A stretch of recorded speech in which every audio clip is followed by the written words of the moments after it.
Pauline, il te reste encore un peu de chemin à parcourir, jusqu'ici. Bienvenue. Bonjour. Bienvenue. Alors, ce film, est-ce que c'était déjà une volonté avant de partir, de le faire, et quel est le message que tu as voulu vraiment faire passer? Alors moi, quand je suis partie marcher, j'avais pas prévu de faire de film. J'avais prévu de faire des interviews de pèlerins, juste comme ça, parce que j'avais déjà une page Facebook qui s'appelle Pauline Across the World, ce qui veut dire à travers les mondes. Donc je prévoyais juste de faire des interviews. Et en fait, en marchant, et à force de faire des interviews sur ma route, j'ai senti qu'un film était possible. Et l'idée m'est venue en marchant. Et ce que je me disais, il y a tellement de beaux témoignages et j'avais envie de partager en fait la parole de ces pèlerins qui se cherchent et qui se sont dit, je vais prendre un sac à dos et je vais partir marcher et peut-être trouver des réponses. Et ça m'a touchée en fait. D'ailleurs, j'étais aussi moi aussi dans cette démarche. Et je me suis dit, j'ai eu cette envie un peu d'en faire un film. Et d'ailleurs, à la base, j'ai pas du tout de formation dans le montage vidéo ou l'audiovisuel, donc ça a été un sacré challenge aussi d'ailleurs. Et alors, parmi tous les portraits et les gens rencontrés, est-ce qu'il y a un point commun? Pas forcément sur leur motivation, mais sur ce qu'ils sont eux-mêmes.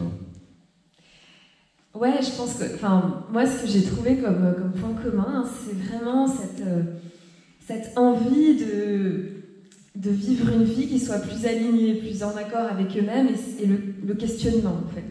Le questionnement sur qui ils sont, le questionnement sur peut-être la remise en question d'un mode de vie, d'habitudes, de conditionnements sociétaux, une envie d'autre chose, quoi. Et vraiment la volonté d'autre chose et le questionnement. Ça, je pense que ça... Donc ce qui signifie qu'en fait, ils sont en quête de quelque chose. Pas simplement en se disant, tiens, je vais aller sur le chemin parce que j'ai envie de marcher, j'ai envie de le découvrir par curiosité, mais il y a quelque chose de plus profond qui se dessine, si l'on comprend bien. Ouais, je pense qu'il y a peut-être même des personnes qui sont parties en se disant, je vais aller marcher, et en marchant, il y a un changement de regard sur certaines choses, il y a un chemin qui s'est mis en place et la quête est née à ce moment-là. Mais oui, je pense qu'il y a quelque chose, en tout cas, je pense que on se met pas comme ça à marcher. Il y a quand même quelque chose qu'on cherche souvent, quoi. Et parmi toutes ces personnes, j'ai l'impression qu'il y a beaucoup de citadins. Alors, est-ce que c'est le reflet sociologique de la population de notre continent qui est très urbanisé? Est-ce que, peut-être que cette quête est liée à un stress ou à un mal de vie, ou je ne sais pas. Mais est-ce que c'est vraiment spécifique, ou est-ce que tu as pu rencontrer d'autres personnes qui étaient dans une autre démarche et qui vivaient peut-être au fond de la nature, comme on a pu le voir dans le précédent film d'ailleurs? Justement, en fait, c'est bien que cette question soit posée. La plupart des gens que j'ai rencontrés sont en effet des personnes qui vivent en ville en temps normal. Et je pense que les personnes qui vivent déjà, on va dire, peut-être plus dans la nature, ont moins ce besoin peut-être de partir marcher aussi, on peut se demander ça.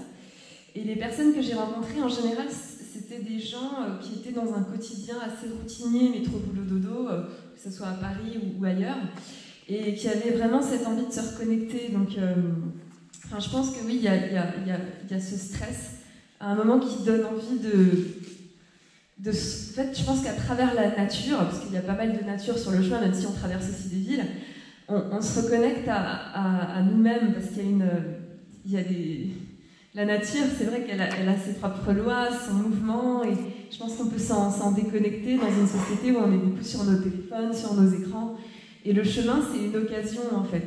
Après, chacun vit son chemin de façon différente. Et les personnes qui étaient plus, on va dire, qui vivaient peut-être plus dans un environnement rural, en général, c'était les accueillants sur le chemin, que j'ai pas forcément interviewé, mais c'était... quoique, il y en a un qui s'appelle David, celui qui a des yeux, il a des yeux très, très bleus, justement, en Espagne. Lui, c'était un accueillant sur le chemin. Et lui, pour le coup, il vivait vraiment en pleine nature. Voilà. Et qu'est-ce qu'il a de particulier, ce chemin? Est-ce que tu aurais pu trouver le même sens, la même quête en faisant, par exemple, un tour du monde? En fait, j'ai déjà fait un voyage au long cours, un peu à l'étranger, quelques années avant. Et en fait, c'était... premièrement, je pense que qu'importe où on est, qu'importe ce qu'on fait, on a une occasion à chaque instant de se connecter à nous-mêmes, en réalité. On pourrait même, en restant chez nous, trouver cette connexion. Ça, c'est la première chose. Ça, aujourd'hui, je l'expérimente de plus en plus, surtout que je suis revenue à Paris, dans une ville, voilà, qu'on peut dire très citadine. Et je sens que c'est possible de cheminer à tout moment, en soi. Voilà. Après, la deuxième chose, je pense qu'il y a quand même une énergie sur ce chemin qui catalyse et qui nous pousse, en fait, vers ce que je pourrais appeler une forme de spiritualité, parce qu'il y a quand même une histoire derrière. Quand je dis spiritualité, c'est au sens large, donc ça inclut la religion, mais ça inclut aussi... j'ai rencontré beaucoup de gens qui disaient « je crois en Dieu, mais je ne me sens pas forcément attachée à une religion ». Donc oui, ce chemin, je pense, pousse à ça, parce que déjà, voilà, il y a l'histoire du chemin, hein, qui est quand même... c'est le tombeau d'un apôtre de Jésus-Christ, quoi, où on va, Saint-Jacques. Et ensuite, il y a aussi, même avant le Moyen-Âge, au temps des Celtiques, il y a des personnes qui faisaient un pèlerinage, ils partaient de là où ils vivaient, et ils allaient vers l'ouest parce qu'ils croyaient que la Terre s'arrêtait à cet endroit-là. Comme le soleil se couchait au niveau de la mer, ils se disaient, bon ben, c'est la fin de la Terre, quoi. D'ailleurs, ça s'appelle le Cap Finistère. Et donc, je pense qu'il y a énormément de gens depuis très très longtemps qui marchent vers l'ouest comme ça, dans cette direction. Voilà, je sens quand même qu'il y a une histoire, une énergie, quelque chose qui nous porte, que ça soit aller jusqu'à la fin de la Terre, que ce soit jusqu'à aller à la fin de notre propre monde intérieur, que ce soit... Voilà, quoi, il y a cette énergie. C'est un magnétisme qui dure depuis près de 800, 900 ans, même, effectivement. Oui. Et vous-même, est-ce que vous vous sentez attiré par ce magnétisme avec quelques questions à poser à Pauline? Oui, monsieur. Bonjour, Pauline. Bonjour. Est-ce qu'il faut nécessairement réserver son lit avant d'arriver, ou bien il y a toujours des places disponibles dans les gîtes? Une question pratique, est-ce qu'il faut réserver par internet sur booking.com, faire du couchsurfing peut-être, ou tout simplement sur le chemin, on trouve des hébergements disponibles? Alors, en Espagne, on ne peut pas réserver tout ce qui est auberge municipale, on ne peut pas réserver à l'avance. Donc, quand bien même on veut réserver, on ne peut pas. Donc, c'est aussi pour ça que pendant la haute saison en Espagne, les gens se lèvent tôt le matin pour être sûr d'avoir une place dans l'auberge dans laquelle ils veulent aller. S'il n'y a pas de place, ils marchent un peu plus. En France, c'est tout à fait possible de réserver. C'est même mieux à certaines saisons, comme en septembre, il y a beaucoup de monde, etc. Mais moi, quand je l'ai fait, ça allait, parce que en fait, je suis partie en août et je suis revenue en décembre. Enfin, je suis arrivée en décembre à Saint-Jacques-de-Compostelle. Donc, en fait, voilà, c'est pas nécessaire. C'est possible en France, ça peut être mieux, mais c'est pas nécessaire, quoi. Pardon. Parce que moi, je voulais le faire, et puis j'ai le bouquin, tout ça, la présentation. Ouais. Et comme je ne prends pas mon portable, pas mon PC, etc., on est pratiquement certain, en arrivant au bout du circuit, d'avoir une place un lit dans le dortoir. Oui, tout à fait. En fait, il y a quand même beaucoup d'auberges dans chaque ville, dans chaque arrêt. Donc après, vous pouvez en faire plusieurs. Voilà, normalement, oui, vous êtes quasi sûr. Vraiment, c'est là où c'est. Merci, Pauline. Sinon, il reste la tente. Mais bon, à porter tous les jours. Mais la tente, il faut la mettre dans le sac à dos. Si tu ne vas pas dans 2 mois, c'est pas évident. La tente 2 secondes. Pas très longue. La tente à même aussi. Une autre question dans le public. Alors, vous n'avez pas à vous battre.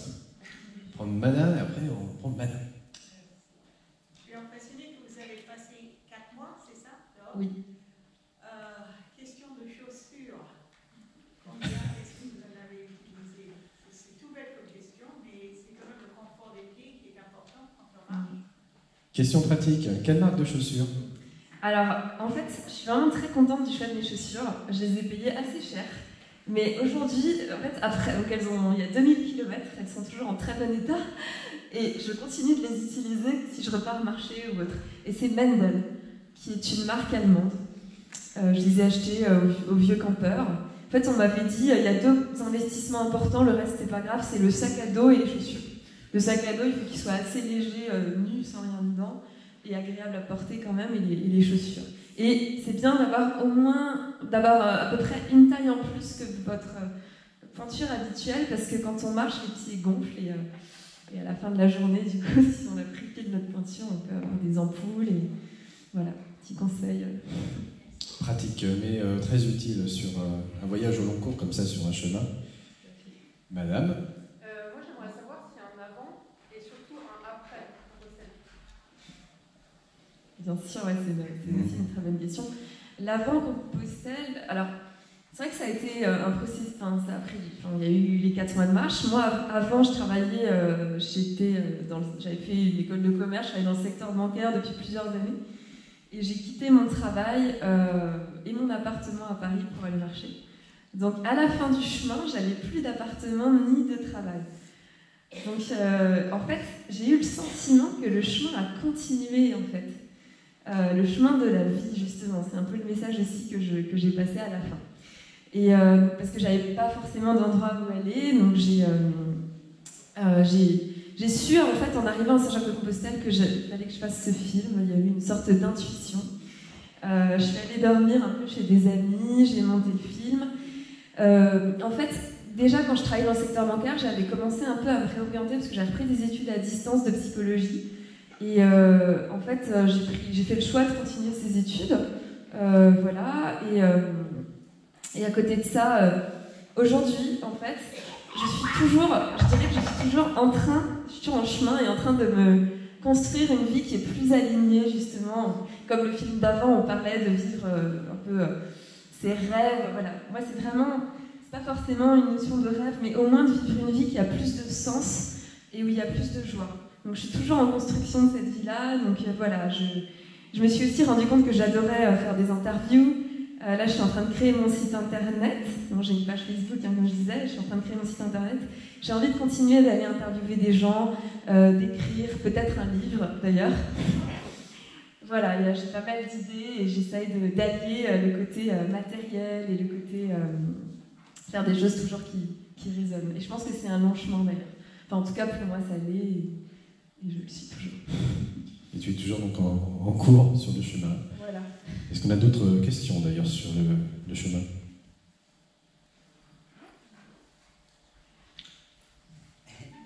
Oui. Vous conseillez de partir seul ou à deux, par exemple? Je pense que c'est deux expériences différentes. Je pense que partir à deux, ça permet aussi de vivre une aventure à deux, quoi, dans la relation avec l'autre personne. Mais moi, je trouve que quand on part seul, moi je sais que je suis partie seule, ça m'a ouverte, j'ai l'impression, à beaucoup de possibilités de rencontres, comme j'étais toute seule. Et aussi, moi j'avais cette envie de liberté. Et parfois les gens partent à deux quand c'est un chemin où on marche comme ça. Il y a une personne qui a un autre rythme.